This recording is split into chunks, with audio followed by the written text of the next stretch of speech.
Welcome to The Disappearing Mind, a unique podcast helping you find clarity and support along your dementia journey.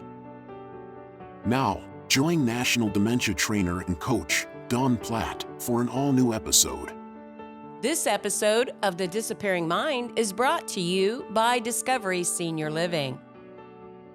Hello and welcome back to the Disappearing Mind podcast. My name is Dawn Platt. Thank you for joining us on the podcast today. Today, I'm here in the studio and I'm going to be talking to someone as passionate about memory care as I am. Someone who has over 25 years experience in memory care communities, taking care of many individuals with many different types of dementia. And we're going to be talking about why science-based memory care programs matter, why they make a difference for you and your loved one. I hope that this will be informative. So let's go ahead and get started by welcoming my host. Her name is Maggie Mariello. Maggie has over 25 years experience in memory care as a director and operating memory care communities across the United States. She is the Assistant National Director of Memory Care Programs for Discovery Senior Living. And we're going to be talking about the program Shine today by Discovery Senior Living as our science-based program. Welcome to the podcast, Maggie. Well, thank you for having me, Dawn. It's exciting to have you in the studio again. Thank you. And I think that today we have a lot to talk about. I know, Maggie, I'd like you to tell the audience, in case they missed your last podcast, a little about yourself, memory care wise, and your passion and compassion for people who have dementia. Well, I grew up in Maine taking care of my great-grandmother who had dementia. And back then it was considered just senile. And then when I went into the CNA field, I worked in a memory care and I just fell in love. It's a whole heart. You either really love being in memory care or it really upsets you. And with me, I just couldn't imagine a life outside of it. It just made sense. These people needed someone to love them, respect them. And if you can do that, you can really make a difference. So you've been in the memory care field for over 25 years. Tell us a little bit about that diversity. Big memory cares, small memory cares, all different sizes? I've been in memory cares as small as 15 residents and as large as 78. Okay. I really enjoy this between 30 and 40 residents. I find that's a good number. You can really get to know your residents, and it can be more of a neighborhood home-like experience compared to the larger, where it almost feels like a clinical area. So you've seen a lot of different memory care type programs, correct? Yes. Okay. And today we're going to talk about why the science-based program makes a difference. We'll get into, how that has changed, how you operate in memory care, maybe some of the benefits for our families who may be looking or considering memory care. But in your role now, in your Assistant National Director role, you help support over 180 memory care communities across the United States in 4 different branded memory care programs. How is that? How is that diversity for you? And what have you learned from that? Well, I help communities that are as small as 12 residents in their memory care, all the way up into very large. And one thing that goes across the board is the team members, the employees there want to make a difference. And you ask them, it's not a client, it's not a patient, it's their resident, it's their person. Mm-hmm. And you see that across the board. People who choose to work in the memory care setting choose it. That's their calling. They don't want to do any other type of work. And that's what we really look for in a memory care program that is science-based, because the science will only work if there's people there who love them enough to do it. Absolutely, absolutely. So you're involved in a lot of that training? Yes, we have boots on the ground training, we have online training, and we have continuing training. The science comes out, constantly, new information about the disease process. So we have to make sure that our team members have the most up-to-date information so they can succeed in honoring their residents. So, Maggie, are you saying that it's not one size fits all, or perhaps the training that many memory cares get up front, the state regulated training, perhaps isn't enough, that it needs to be ongoing? It has to be continuously going. Most states, their curriculum's only updated every few years. Literally every month we're finding out new information. Plus, majority of states' education is based on Alzheimer's type dementias. There's over 100 different types of dementias that all start in different parts of the brains with different symptoms and different supports that they need. Yes. So one size doesn't fit all.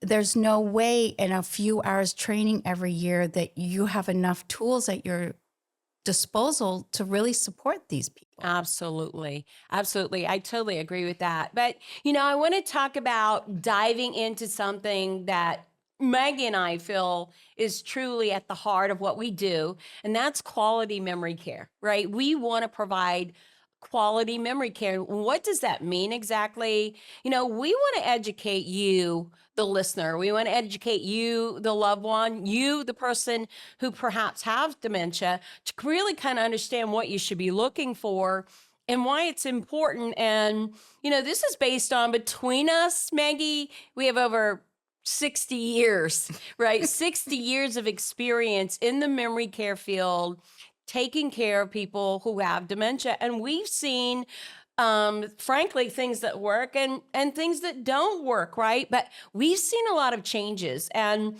when I say you're unique, I mean you're unique. You're unique as a family. Your loved one is unique because they're your loved one.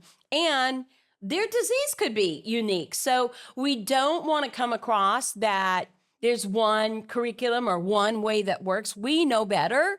And that's why we love a science-based program and why science matters. And, often this is misunderstood or overlooked when it comes to memory care providers. And there are a lot of them. And I think all memory care programs have good intentions. Would you agree with that? Oh, yes. I've worked with 6 different memory care programs through my whole life. And there was always that respect in wanting to do well. But the facts are is the science changes every year. Yeah. And if you don't have that follow-up, that education, and people dedicated to make sure that those tools are put into place, you get stagnant and then you're not giving your residents what they need. Absolutely. And what I want the family to know, what I want the person to know is that, with our experience in the memory care field, participating in curriculum, learning, training at all levels. We're both certified trainers, and we both have differing degrees and certificates in the field of dementia. We have really come to know and understand that there are changes that need to happen. We're seeing things even with our experience that we maybe haven't dealt with before. So for you who's brand new at this, we need you to understand that things change. And one of the most important things that I have experienced is that the needs of my client, or the needs as a dementia coach, or the needs of an individual that lives in one of the communities that I work for, have changed. They've changed over time. We're seeing not only younger people, we're seeing a lot more educated people. We're seeing people with new and mixed dementias. And we're seeing, the ramping up again of the veteran. And so this time it's the Vietnam veteran, which comes with a whole new generation, right? So Maggie, tell us a little bit about some of those trends that you've seen change and really why it's important that our memory care programs are updated. We're going to talk about Shine, the program, that you're an expert in. And we're going to talk about how that updates every 2 years and why that's important because of these changes. But tell me, what have you seen over the years with not only residents, people you care for, but just the needs and maybe even behaviors in general? Well, when I started majority of our residents, I would say at least 80% were Alzheimer's based. Mm-hmm. They also tended to be older women. Now, honestly, you might have 50% of your residents are men, and only maybe half of them are Alzheimer's at all. We're seeing higher levels of men, higher levels of vascular dementia, or even a Parkinsonian's type of dementia. Yeah. Or what we've actually started seeing with first responders, firemen, military people, is a post-traumatic stress dementia. Yes. And I've come across people who have chemical dementia Yes. from the terrible chemicals they've been exposed to that they weren't protected from. They knew they were going to cause cancers. They didn't realize they were going to cause dementias. Yes. So we have gentlemen who may be very physically fit who are having mid-stage dementia before they even officially qualify for Social Security. And so that's a whole new gamut Absolutely. that curriculum has not caught up to yet. So you must be dealing with families that are really at their wits' end trying to get care. I mean, you're talking about people who have no benefits, people who weren't expecting even to access healthcare. So let's go back to your early days. And why don't those early day programs and things we learned back then work now or on for these people? Why do you think that is? Well, your 80-year-old grandma who was a homemaker her whole life, Right. when she gets dementia, she's going to want to go to things that are comfortable for her, things that remind her of her life. So she's going to want homemaker things. She's going to want to do like doing dishes. She's going to want to take care of babies. She's going to want to do laundry, socialize with the families. A 65-year-old man who's been in the military and has played golf and has been physically fit his whole life, he is not going to sit around and want to do crosswords, play bingo, and fold laundry. Right. That's not going to happen. So we can't automatically assume that what we did even 10 years ago is going to be important for this gentleman. And so we have to realize that our programming is changing every year, but a lot of our standards and curriculum are stuck from 20 years ago. Absolutely. And, let's just talk to the audience at this point here, because I think this is critical. Families are coming in, they're touring communities, they don't know what to look for. Many tell me that they feel like they're being sold a bill of goods, right? And we don't believe that. We believe that our programs are science-based, that they have purpose and all. But for that person you've just described, or that group, if you were them and you went in, tell them what you'd be looking for. And that uniqueness, that 65-year-old gentleman who probably doesn't listen to Frank Sinatra, right? He probably is more a rock and roller, right? Tell that family, if that were you, kind of some of the things that maybe they could look for that might help them, right, be successful in that memory care program. Well, when you walk into the memory care, first is look at the team members. Are they happy? Are they cheerful? Next, look at the surroundings. What music is playing in the background? If there's a TV going on, what's on the TV? What's on the calendar? And also check to see if they have parallel programming options. Tell them what that is, Maggie. So the reality is when I live in a memory care, I am not playing bingo. Okay. But I also know with my personality type, I am not going to sit still while everyone else is playing bingo. What are my options? Do you have other options for people who do not want to garden, or who do not want to play Scrabble, or do not want to play bingo? Yeah. So what are their options? Do you have an area where they can play poker? Do you have an area where they could be having snacks and coffee, or a garden, or, individual things, a workbench where they maybe could be rummaging through things that they would have had in their home? Yeah. What is there for them to do? And that is vital. That is what you need for your programming for your loved one. We're not all the same. What other options? What if my husband likes to be up late at night watching football? Is that okay? Or is everyone going to be expected to go to bed at 7 o'clock? Absolutely. What if when I'm in your memory care, I'm not getting up at 6:30 in the morning and breakfast? What if I don't get up till 9:30? Am I going to be able to eat? this is important to realize that we're not the same people who are getting up at 6 o'clock in the morning and then going to bed at 8:30, 9 o'clock at night. This is the generation that went to Woodstock. Right. Yes. Are we ready for the generation that went to Woodstock? Mm-hmm. Absolutely. And they're different, and it's okay that they're different. Let's talk about, I want to get a little bit into the science. I want to talk specifically about Shine because it's the number one memory care program that comes to mind when I think about change, right? It's not the same memory care program if it were around 15 years ago that it would be the same today. It changes. So Shine Memory Care Program is the proprietary memory care program for Discovery Senior Living. It is based on several sciences, and one of those, the first one is neuroplasticity, which is the science that says that neurons that die with dementia have the ability to regenerate itself through specific routines and structures and cycles that people can do. It is not a cure, it doesn't claim a cure. It just maintains that level of neurons to various degrees, depending on the disease and the stage and all of those things. But it's based on a science and a structure.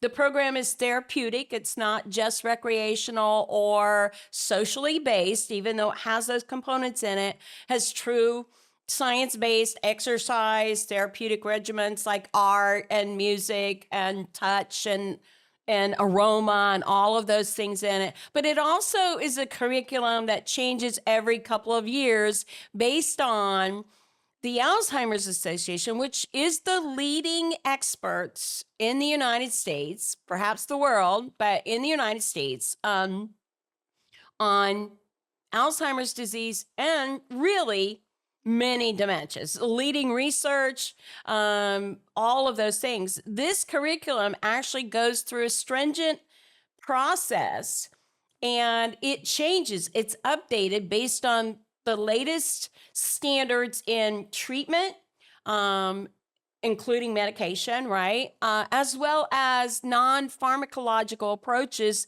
And those are added in every couple of years. And so that the program stays fresh based on what we know today. And I think that the differentiator that brings to the table is outstanding. I mean, I know many programs that I work with many years ago or became acquainted with are the same today as they were 10, 15, 18 years ago. And we know that things have changed, and you've described the person, the individual, right? The other thing that it includes is that occupational profiling piece that says not everybody's the same, and that we need to know their biographical information to be able to engage with them, to be able to build trust, to be able to really facilitate what they have loved and done in their life, right? It's important that we know who they are, what they believe, where they are spiritually, occupationally, where they are in the family, maybe heritage, tradition. All of those factors don't go away with dementia, and they remain important, but they have to have facilitation to move forward. So I like to say that we remind people of what they love when they can no longer remember. Sometimes that could even be a name or something that important. The other thing that it has is that Montessori or that skill set programming, which means that we try and maintain the intellect, right? The memory enhancing and the skills, whether that's a hobby like woodworking, which you could talk about, and or any other skill they have, maybe the violin or poetry, or I don't know, maybe they were a race car driver or pilot. It doesn't matter what it is, but we try and maintain that instead of driving them to the old time, bingo, just the music, just the blah, blah, blah, blah, blah, blah, blah, one size fits all kind of thing. But Maggie, you've talked about this 65-year-old person, and I know, and I want to share a little bit with this audience about, some of the success stories that you've had, but Why is that so important versus just having a set program that everybody does the same thing? Why is tailoring and customization important? Because everyone is individual. And what we're seeing now, the person we're seeing now, isn't who they are. We're seeing so many outward symptoms of the disease process. But if we can find out who they are, we can give them the highest quality of life possible. And that's what it's about, is giving them the highest quality of life and the most honor we can. So by including their life story, who they are, we can make sure they have that. Were they a pharmacist? Well, he may be a pharmacist. Why is he going to want to be at, artwork? Right. So I've at times taken our medication report and I've made up one and given him the physician's desk reference. And he would sit there and write out the side effects for me and do like a patient consult that a pharmacist would have. Absolutely. The gentleman we spoke about that was 65, he was a fireman and was exposed to some terrible chemicals that made him very anxious and paranoid. 2 years before that, he was playing basketball. He was very physically fit. He was working as a fireman. So then when he got to this point and his wife needed help and she needed to put him in a community, they didn't ask questions beyond him being a firefighter. So then they started trying to do personal care with him. He would get so panic-stricken, he would lash out. And he had communities just saying, no, we won't take him. No, we won't take him. But then when we sat down, we talked to the family, we realized, talking to them, he had suffered a lot of childhood trauma. And by going in with knowing that and doing that calm approach and just slowly talking to him and working through it, he was able to succeed.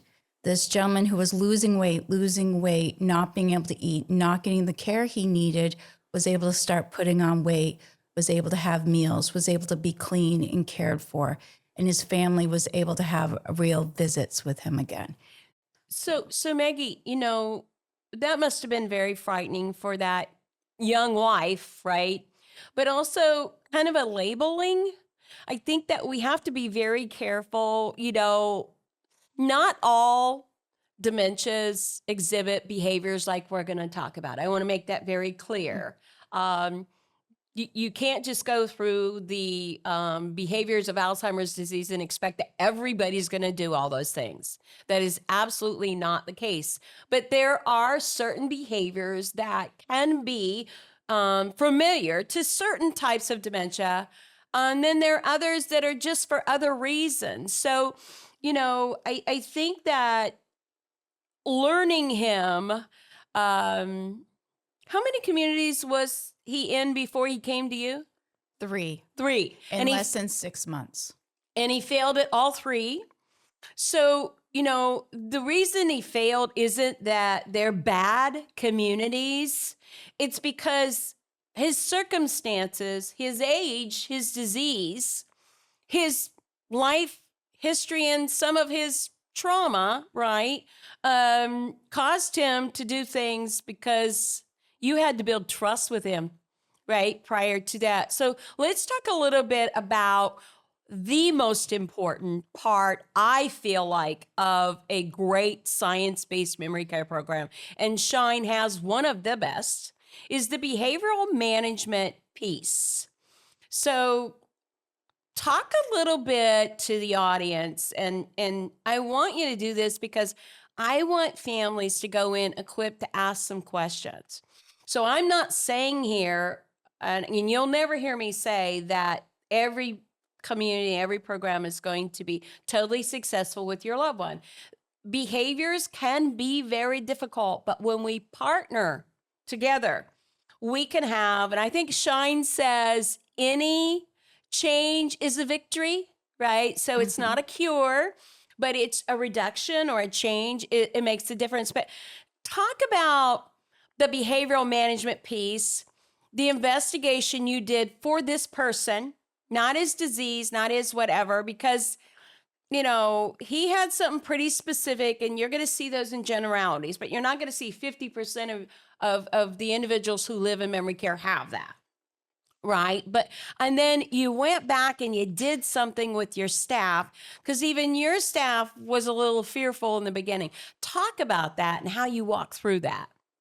It's important to learn their history. And so when I meet someone who has a memory issue, a deficit, I go and I talk to them. It's not enough to talk to the family. Talk to the resident, hold their hand, see how they react to touch, and find out first from there, find out the history. And then I go back and I speak to my team. In this case, because when you say a 65-year-old man who's physically fit, Tall, tall big. man, and I have these small female caregivers, they were fearful. And so, but then when I started talking about his life experiences and everything, that empathy that they have that made them choose this job came out. And so then they started talking about it and speaking about it. And then when they started caring for him, they'd be like, oh, we love you. It's okay. We're here. And I actually had another caregiver take the lead teaching a new nurse how to speak to the gentleman. She's like, oh no, we do this. This works. In saying, oh no, we don't come from behind him. We come up to him, hold his hand and talk to him first, and then we move. And so they got it. They just needed the tools and the education. But if I hadn't followed through and gotten the full story, it would have been a failure again. Absolutely. So how much approach, de-escalation, and redirection does Shine teach? It's everything. Our approach to our resident is the first thing, the most important, because if we don't start off with that calm attitude, approaching them and making sure they see us and that we know who they are and that they are safe, it's going to fail. Absolutely. How often does that need to happen, Maggie? The approaching every time. I mean, no one wants to be startled. Us with healthy brains are not going to handle it well if someone comes up behind us and touches us without addressing us first. Now imagine they feel more susceptible. They're not always aware of their surroundings. They may be scared and anxious, and they may not be able to understand everything you're saying to them. And if you just reach out and touch them without making that connection first, it's automatically going to be stressful for everyone. So you took this gentleman's life story and his occupation and your behavioral management program from Shine and married them and then taught it to your team, who then engaged it. How successful was this? It was very successful. I was shocked at how quickly they were able to handle the situation and help him. This gentleman was losing pound after pound. He wasn't eating because he would get stressed out in a dining room area. So we brought him into a nice quiet area where we could dim the lights. One caregiver would sit with him and help him eat. Within a month, he was starting to put on weight. You know, he went from getting weaker and weaker to be able to walk around with his family. You know, just learning him and learning about his disease raised his quality of life. Absolutely. So let's adjust the audience now. And I want you to share with the audience how important that you think the behavioral management piece is for any memory care program, and especially if your loved one, but whether your loved one or not is exhibiting behaviors, it really is important with any type of dementia that that piece is there. I think it's the solid piece of a good memory care program, that foundation. But if a family's touring, what kind of questions would they ask a community in regards to, most people go in and they look at physical plant. They may eat a meal, right? And it's important and meet the staff, but how would they measure whether that memory care community had that very important component, that science-based, component of having behavioral management program and ensuring that their staff were trained in it over and over? What would you tell them to look for? I automatically always say, first look at how the caregivers are interacting with the residents. Mm-hmm. Go and listen to the conversations. Also ask, what is your behavioral interventions? What are your trainings for your team members? Do you have, monthly trainings? How often are your trainings done? Do you work with, a third party psych provider? But the biggest thing is pay attention. And I always tell families, if you tell me you're coming on a Wednesday at 2, I can put on a great show. But come unexpected. Come on the weekends. If you're really interested in someplace, come on a Sunday afternoon. See how it is. See how their team members are interacting with the residents. Look at the residents. Are they happy? No one's happy 24 hours a day. Right. But how are they handling it? Mm-hmm. They may have someone that's grumpy, but are they walking with that person and showing caring for them? Yes. Or is it just the nurse is going to... There's a place for medication, and I 100% agree that there's times and places for medication. Yes. But it can never be the first answer. Absolutely. But if they have a good partnership with their caregivers, with, work hand in hand with psych, work hand in hand with therapies, and look at their programming and their staff and get the feel for it. Absolutely. So let's just have a real conversation. Okay. I want to put this out here. And I want families to know and understand this, because memory care is not easy. And I believe in memory care. I support, memory care providers. I believe that they're trying to do the right thing and do a good job. But, dementia is a horrific disease. It is progressive. There is no cure. And I am not going to sit here and say that, every science-based program is going to solve your issues. I'm not saying that at all. There's a partnership that comes along, and just like families are seeking care because it can be overwhelming, 36-hour day, right?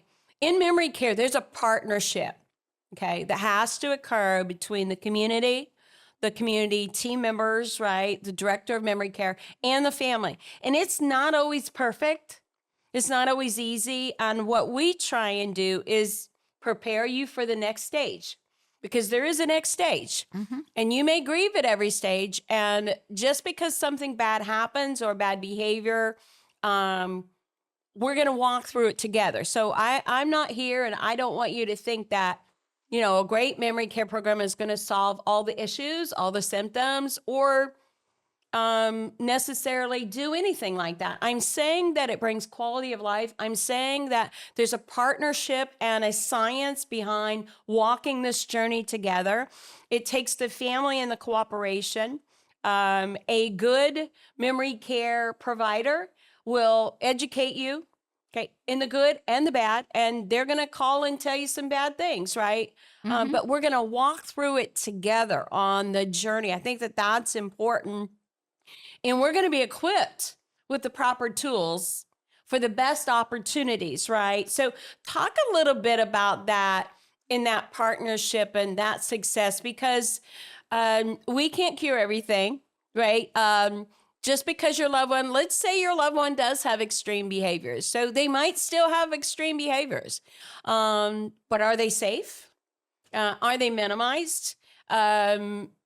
Are we trying different approaches? Will you cooperate with us both pharmacologically and non-pharmacologically? And we haven't talked about that. We'll hit on that in just a moment before we close. But talk about that partnership, Maggie, because it's not always perfect. And you're going through some things, and we're trying to support you. But how does that work for families? One thing I always say is I'm going to be honest with my families. Right. They're not always going to like what I have to say, but I'm going to be honest. And so I want to make sure my families have an education about their loved one's diagnosis and what the steps are involved and what we're trying. So if we maybe are having a behavior in the afternoons, I will contact the family, say, this is what we're having for behaviors. This is what we're trying.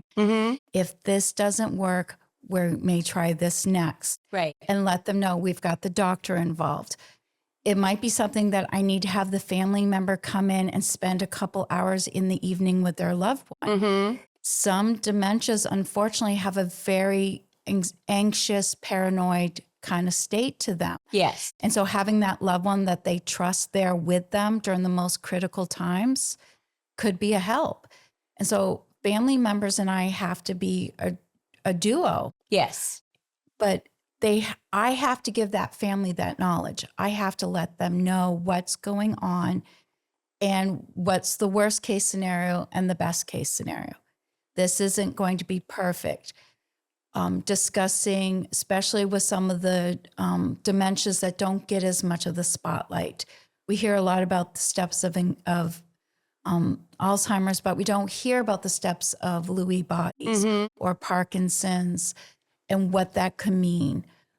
Just having discussion not that long ago with a daughter whose mother got diagnosed with frontal temporal lobe dementia. And the only thing she knew was, oh, that's what Bruce Willis has. And so she has this fear. Right. And having to explain to her, that's one person with it. Right.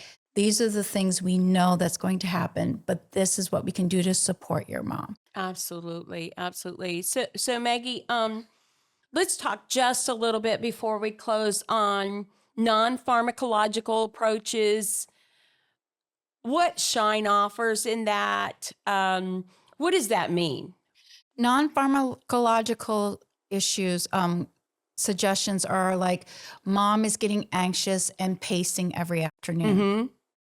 Okay, so we have a couple options. We could give her a medication that calms her down. She sits in a chair and stares at a TV for a couple hours. Or could we take mom for a little walk over to the cafe area, get her a cup of tea and a cookie, and we sit in that nice quiet area and she just has one-on-one conversation with us for 20 minutes while having a cup of tea. That's enough to relax her and she can go back about her day. It's not going to be perfect, but can we take the edge off enough by doing that she doesn't have to have that medication? Okay. Because So, unfortunately, these medications, they calm them down, but they also make them a higher risk for falls and infections and things along those lines. absolutely. So we do acknowledge the place for medication, but we also acknowledge the science base of engagement in something meaningful can distract someone with dementia and reduce behaviors or take the edge off, as you said. So the last thing that I want to talk about, and I want to talk about Shine in this, communication with families are so important. Educating families are so important. Supporting families are very important. Specifically, what does Shine offer families? And I want to recap for our audience of these are some of the things that they should look for. And if it's important to you, expect in a memory care program when you're touring. But how does Shine communicate with families and support families and all of that? How does that work? Well, we have 3 different things in place. One is our Just Checking In program, where that is where our memory care directors are making conscious effort to reach out to our families. So we're sending them emails, pictures, phone calls. And it's not just because, oh, your mom had a bad day today. It's your mom had a good day in bingo. Your mom did good at exercise. Oh, we're noticing your mom is having a little bit of swelling in her feet. We're going to have the doctor check it out. Or the podiatrist came by today and said, your mom. It's every little thing. One thing I've heard over the years is families need more communication. Our goal is to give them so much communication, they know everything that's going on. And we push that with our third-party providers too. You need to contact the families. Another aspect is our family support group meetings. We want to make sure that our families get the support emotionally that they need. As a director, we're making sure they're getting the education, but are they getting the emotional support? And oftentimes being surrounded by other family members who are going through the same thing is a benefit to them. And so that's something you're going to find in every Shine neighborhood is the availability of a support group meeting. And then third is our family meetings. We're having meetings with all of our families to discuss any changes that may be happening, any concerns they have.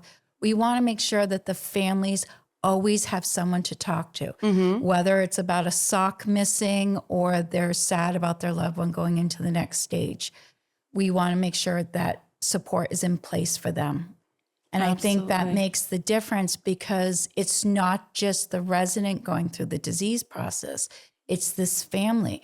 And every time their loved one declines, it's a whole new world opening for the family that they have to learn about. Absolutely, absolutely. Well, thank you, Maggie, for joining me today. An interesting discussion. And I want to recap, for our audience, we've talked about many things that we feel like are important. But if you're touring a community, some of the things you're going to want to look for is some of the suggestions that Maggie had today. Do they have a solid science-based program? How often does that program change? How was it written? Is it accredited, or is it validated by any national organization whose authority on Alzheimer's disease or dementia? The other part of it is really, does it offer both pharmacological and non-pharmacological approaches, right? And is it tailored to the individual? Does it take into account their biographical life story, which is critically important?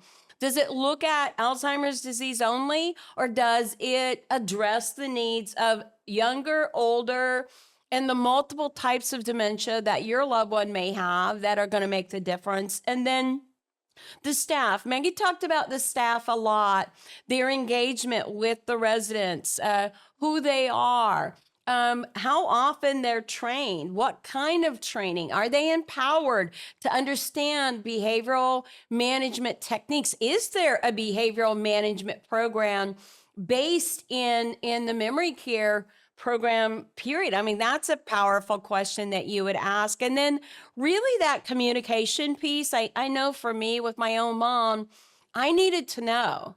Now I know, and I've done this a very long time, but needing to know, I just didn't need to know when mom had a bad day. I needed to know what she was doing any day. It just really helped me and will help you.